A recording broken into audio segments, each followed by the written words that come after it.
if, in fact, diplomacy fails, what I've asked my team to do is to look at all options.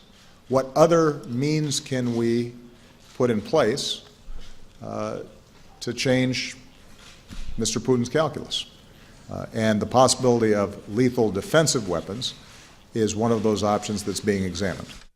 Those words from President Obama aimed at Vladimir Putin yesterday. Welcome into America's Forum for this Tuesday. Now, the president has said his first choice in dealing with the Russian-Ukraine conflict is diplomacy, but other options are on the table. However, might this be described as another case of what we're calling hashtag diplomacy from the Obama administration?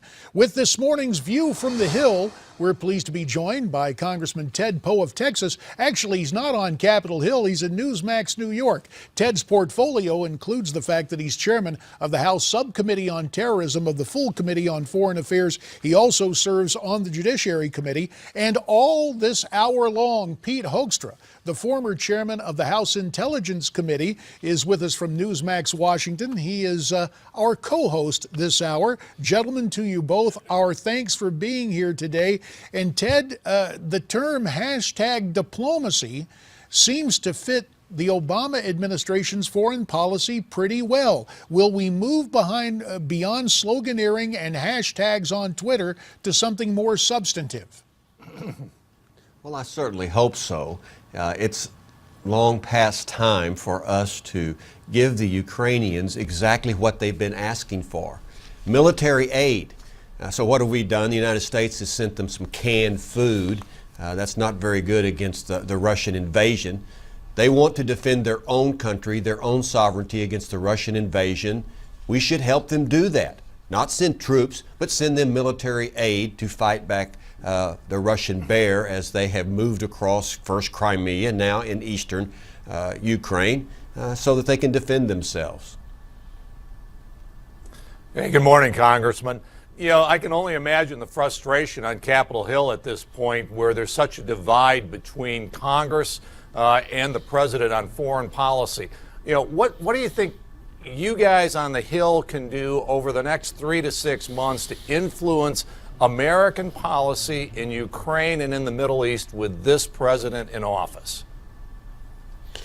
Well, Pete, as you know, it's very difficult to get the president's attention on this issue. We have seen historically that Russia took Crimea. The West did basically nothing. Before that, they took over Georgia, a third of Georgia, and kept that land. They still have it. And now eastern Ukraine and the United States and the West basically have allowed Putin to do this, issued a few sanctions or two that didn't do any good. And I don't know that the president realizes that Putin's aggression is intent upon reestablishing really the Russian Empire, not even the former Soviet republics or Soviet Union. The president has to understand, as the world leader, that there is aggression in the world. Either we're going to do something to help those countries, or we're not going to do something. And I think he's trying to have it both ways right now. I think most members of the House certainly think that we should help Ukraine to establish their own defenses and defend their sovereignty, because they're not going to be the last country that, in my opinion, that Putin will move toward. Ted, about a minute and a half remains in this particular segment, and just a few seconds ago we saw footage of Vladimir Putin in Egypt, of all places. It appears that he is living large. His spokesman issued an admonishment to European leaders trying to set some date certain, saying that Mr. Putin does not respond to any form of ultimatum. Has this situation gone from bad to worse?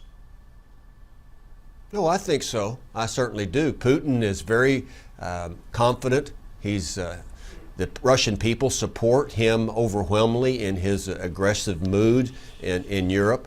And the United States, the West, says, let's have peace, let's have peace.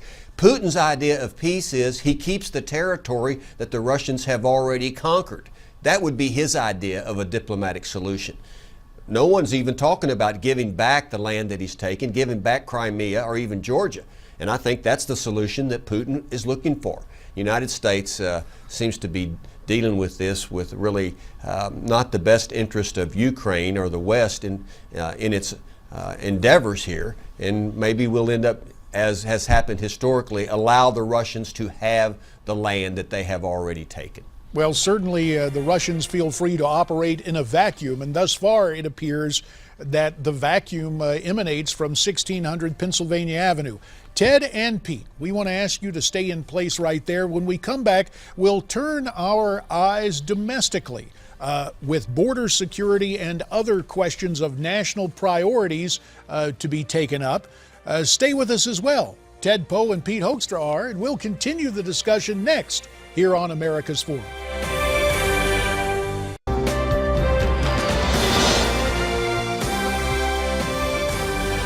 Congress should not fund any program, no matter how much the president wants it, that they believe is bad policy. More importantly, more clearly, no senator should vote to fund a presidential policy that violates the law. Republicans are hell-bent on playing chicken with our national security. Senators Jeff Sessions and Harry Reid debating the president's amnesty for illegal aliens. Both those gentlemen speaking on the Senate floor yesterday, and today this question remains. With only 17 days of funding left for the Department of Homeland Security, will either side relent? Let's continue the conversation now with Congressman Ted Poe of Texas and former Congressman Pete Hoekstra of Michigan. Again, gentlemen, our thanks. And Ted, we're coming down to the wire. What do you think is going to transpire with funding DHS and at the same time trying to put the brakes on the president's amnesty? Of all of the executive decisions, the illegal executive orders that the president has issued, this is the most egregious one. The fact that he can just summarily legalize 5 million people. And the president acted unconstitutionally. Congress should stand its ground and not fund this illegal act of the president. That is the issue. It's not an immigration issue. It's an issue of whether the president can get away with illegal actions in violation of the Constitution and then get money to pay for that. And the answer should be no. We don't know, of course, what the Senate's going to do, but if people who believe in the Constitution, Republicans or Democrats, ought to not fund this illegal act of the president. And we will see what happens. So, Ted, what does this look like coming out of the House over the next 17 days? What's the final end game? Is it funding DHS, no immigration? Do you have the president where you want him in terms of that he's going to have to sign your legislation? Are you confident you can get this done? Well, I certainly hope so. We have, as you know, Pete, in the House, we funded DHS except for the illegal act of the president. It's very simple. And does the president want to sign legislation that funds the rest of the security of the United States and not fund his illegal act? That is going to be his decision. How the Senate deals with this, we're not sure whether or not we'll end up having two different pieces of legislation, have to go to a conference committee or not. We haven't gotten that far yet. But I think the House should stand its ground and make sure that we do not appropriate money that we don't have for the action of the president. Ted, let's turn away from Washington to our southern border. And since you represent Texas, there's a new app I have to ask you about. It's a peer-to-peer texting service that illegal aliens across the South and Southwest are using to alert one another about police checkpoints. Have you heard about this new app? And what are your thoughts about that new technology?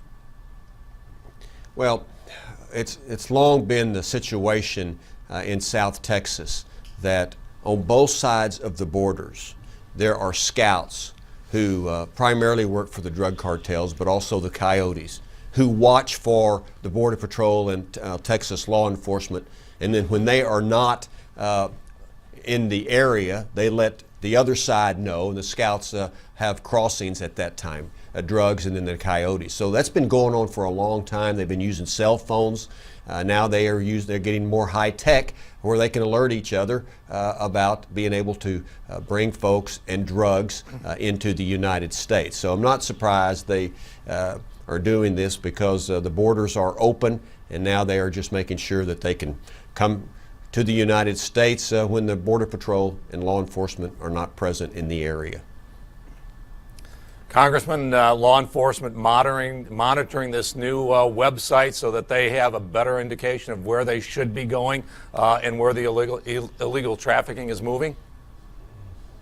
I think so. I would think so. I do not know personally, but I would think that law enforcement is monitoring the app, the website, as well as the folks that are using it to smuggle people and drugs into the United States.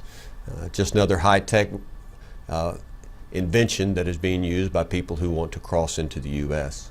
Ted, less than a minute here. Your Texas colleague Michael McCall introduced a Secure the Border Now bill. It's been criticized because its goal is operational control of the border in 5 years. Can't we do that more quickly? And I'm sorry, sir, but only about 20 seconds to answer. Well, in my opinion, yes. If we had the moral will, and if the administration had the moral will to secure the border, we could do it in a very short period of time. But the government, the administration, doesn't have that moral will to do it. We secure the borders of other countries. Why don't we do our own? And I think it could take less than 5 years. Absolutely. And so perhaps an amendment will be offered to Mr. McCall's legislation, or it may be pulled altogether in favor of a more aggressive approach. We'll monitor that situation for now. Congressman Ted Poe from Newsmax, New York, you have our thanks.